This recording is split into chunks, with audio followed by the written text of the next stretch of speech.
Of note, what the Elves deck has done so they can fight the fair fights. 7 non-creature spells for Mike. They are all just more creatures in disguise. It is 4 collected companies and 3 copies of Lead the Stampede, nothing else. Lead the Stampede is going to be very good at fighting through decks like Jeskai Control and Jund, where you just want to keep gassing back up. In particular, it plays better in this build that's splashing black versus the builds that splash for Vizier to go for the combo with Devoted Druid. Just because having more creatures, you just play a bunch of creatures that are kind of nonsense. You'd rather have the tutor effect of Quarter of Calling in that kind of build. But just hitting a high threshold and getting enough creatures for Shaman of the Pack to be a big deal is what the Lead the Stampede green-black version wants to do. Well, Mike Morgan is going to be on 5 cards here for the first game. That's going to be rough as Aaron starts on Noble Hierarch. Mike, however, is on the draw, and Elves can come back. You mentioned before, when I play against Elves, so I play a lot of other combo decks, so I try to estimate their race turn. And generally what I'll assume with Elves is that their average combo speed is somewhere between turn 4 and turn 5. They can turn 3 you. I don't expect it. They are about as likely to turn 4 you or turn 5 you, which here may matter. Speaking of racing speed, Barich is not looking like he's on a fast one. Starts with Noble Hierarch and then just another land and passes. From Mike, we do have Elvish Clan Caller. This is a creature from the most recent core set. It's an addition to the Elf stack. It's a 2-mana 1/1 Lord. If you get 100 mana, it has some other activated ability. I think it searches for more copies of itself. It does. And this is actually why I think we've seen Elves move away from the white splash and more just toward a straight beatdown deck. It got another 2-mana Lord, and now rather than trying for combos and all sorts of fancy things, I think it's way more about turning sideways. It's just got enough Lords to do it. So you say, hey, if I'm going to turn sideways, Shaman of the Pack is the splash I want. Let's just deal damage. But based on the texture of this game, this is one that the combo version with the white splash could have stolen by now. You see Barich here, not doing anything, not playing a deck that really plays removal spells. So if you're able to set up that combo and go off on turn 2 or 3, Barich would have lost to it. Yeah, we do see Dwinnen's Elite from Morgan and a Land War Elf, so he's up to 4 Elves. Attacks on in, just for one. Elvish Clan Caller does not pump itself. We'll see if Barich can finally produce an Infect creature. At this point, Glistener Elf certainly wouldn't be enough. He finds Dryad Arbor. I saw in his hand a lot of pump. I would assume. What else could it be? Yeah, but he needs to find that Infector. Collected Company, the draw for Mike. That's not what Aaron wants to be seeing. He will swing on in for 5. The Dwinnen's Elite, and an Elf will be next to it. Aaron will block, pump with Pendelhaven. That should get the Collected Company from Morgan. He's hoping to find another Lord and blow out this attack. And Aaron's going to Spell Pierce the Company, which means the Elf token is down. The 2/3 Dryad Arbor blocks. Aaron takes 3, goes to 16. Yeah, that's a pretty good exchange, though Barich needs to do something more than control Dryad Arbor and Noble Hierarch. Yeah, well, he's going to attack with Dryad Arbor and Pendelhaven it. Well, this is it for 2. Let's count some pump in Aaron's hand. I think we might have lethal. 4, 4, 4. Yeah, that's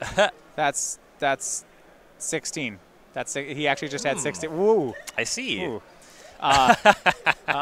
Well, surprise! I would not expect Elves to go out like that. That was. But my hand was all pump spells. Everything that Aaron did in that game is the kind of things that Mike Morgan would want him to do. Oh. You see Mike's just smiling about it. He's like, oh, what happened there? I guess sometimes you get got. But what do you do in Mike's spot? Okay, so Aaron, you're at 16, and he's attacking with Dryad Arbor. Do you block? You're like, oh, I better block here. I don't want to, throw my Lord in the way. That's right. That's the only creature that can. The only blocker was your Clan Caller. Yeah. Like, you're not doing that. Yeah, maybe if that Elf token was still hanging back, but. So were you gonna not attack with it? I don't know, man. Yeah, right. I probably would have died. Yeah, okay, that's what I'm saying.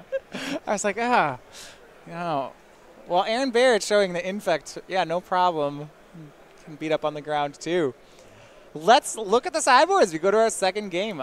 On Mike Morgan's side, 3 Damping Sphere, 2 Eternal Witness, 2 Kitchen Finks, 2 Reclamation Sage, 2 Scavenging Ooze, a Elvish Champion, which actually matters. Aaron has forests here. There are forests. The 4th lead, the Stampede. He actually does have 1 Spellskite, which I assume is great, and a copy of Stay in the Mind. The Spellskite is the best card here on the sideboard by a very considerable margin.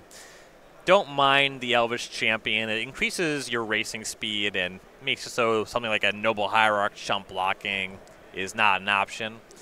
The rest of the stuff here doesn't really play. I could maybe see bringing in a Damping Sphere. You could those big turns. A turn like that where Aaron's trying to cast 4 pump spells isn't going to work. It's not great in the matchup, though. Now, I have to actually ask something.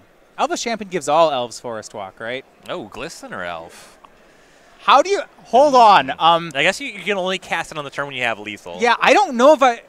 So do you still board it in? Because like, if Glistener Elf gets Forest Walk, I'm really out. I think the ability to just cast it on the turn when you have lethal, you should have enough other cards in your hand. Okay, but you really can't cast it before then. Or well... If there's a Glistener Elf, no. Right. Okay, fair. I just thought that was, I was like... That is interesting. Yeah. Yeah, that's how Lords used to work, I suppose. On Aaron's side, Shaper Sanctuary, Nature's Claim, Dissenter's Deliverance, Spellskite, Dispel, Grafdigger's Cage, Relic of Progenitus, Dismember, Distortion Strike, Carrion Call.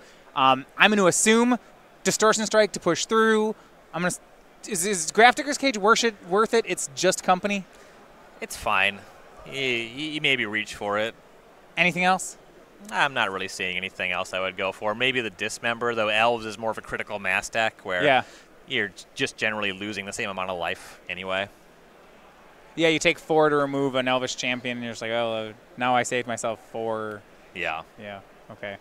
Yeah, the games kind of go too fast for that. Aaron's switching up hats for this tournament.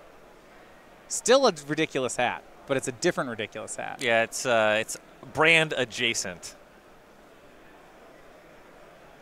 Mike starting off on Llanowar Elves. Ooh, I do have to check a bingo square. There was a Noble Hierarch Exalted.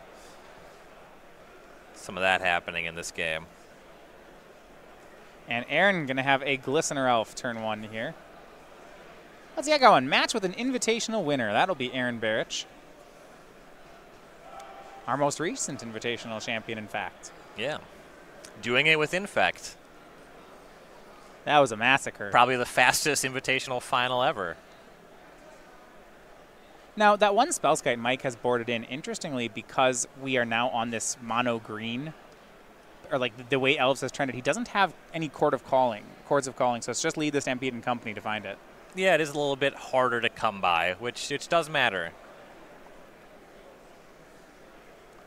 So it was no second land for Mike. We did make another Llanowar Elves and Heritage Druid. Glistener Elf swings in. Mike immediately puts Llanowar Elves in front. And that's just a chump block, as it exalted up to a 2-2. That chump block is a little bit interesting. It would take multiple mutagenic growths for Barich to have lethal on this turn. Yeah. Dismember from Aaron on the other Llanowar Elves, and it also allows Aaron to do lines like this. In particular, given that Morgan's missing a land drop, I think that untapping with that Llanowar Elves was worth a good amount of value to him. Yeah, I mean, this board just looks miserable. Right. Elvish Mystic the play from Mike. And because he's down that creature, yeah, if he had another creature in play, he could be making 3 green right here. As it is, he's just going to pass. Mm-hmm. And if you're interested in that chump block last turn, it is extremely consistent, and you would certainly want to make the chump block against this much more open mana. Distortion Strike, Mutagenic Growth. I mean, is there going to be another turn? Become Immense? No, that's 10.